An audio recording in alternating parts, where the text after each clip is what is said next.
Mga kapuso, alam niyo po ba na nung dekada 50 pa, tinutukan ng sambayanan ang State of the Nation address ng isang Pangulo ng Pilipinas nang gumamit ng radyo para rito si dating Pangulong Elpidio Quirino. At sa paglipas ng panahon, kanya-kanyang diskarte ang mga naging Pangulo ng ating bansa para mas mapaabot sa mamamayan ang kanilang mensahe. May news to go si Haji Rieta.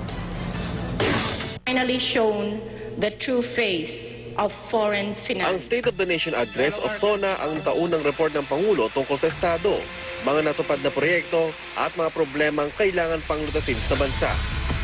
Pero kailan nga ba ito nagsimula?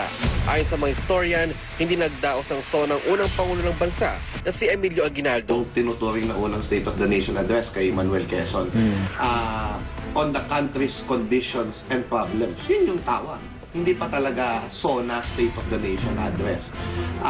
1936 yun.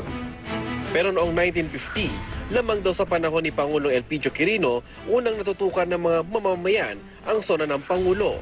Si Pangulong Quirino kasi ang unang gumamit ng radyo para maipaabot ang kanyang ulat. Noong dekada 70 naman, panahon ni Pangulong Ferdinand Marcos, unang nagkaroon ng mga kilos protesta kasabay ng SONA. At mula noon, umusbong na rin ang paggamit ng mga FPG para ipahayag ang pagkadismaya sa gobyerno. State of the Nation ng Presidente, mga tagumpay. Ito yung alternative State of the Nation. Ito yung mga kabiguan nyo. Ito yung mga kapalpakan. Noong panahon naman ni Pangulong Cory Aquino, umusbong ang paggamit ng mga visual aid tulad ng paggamit ng chart para lubos na maintindihan ng mga tao ang estado ng ekonomiya. Kababayan, nais ko pong ipakilala sa inyo ang mga anak ng payatas. Si Pangulong Gloria Macapagal Arroyo naman, kakaibang paraan ng SONA noong 2001. Pinadalhan daw kasi siya ng bangkang papel ng mga bata para ipaabot ang kanilang mga kahilingan. Pananagutin din natin ang mga korap sa gobyerno. Si Pangulong Noynoy Aquino naman ang unang Pangulo na gumamit ng wikang Filipino sa SONA.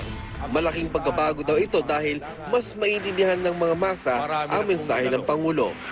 Haji Rieta, GMA News.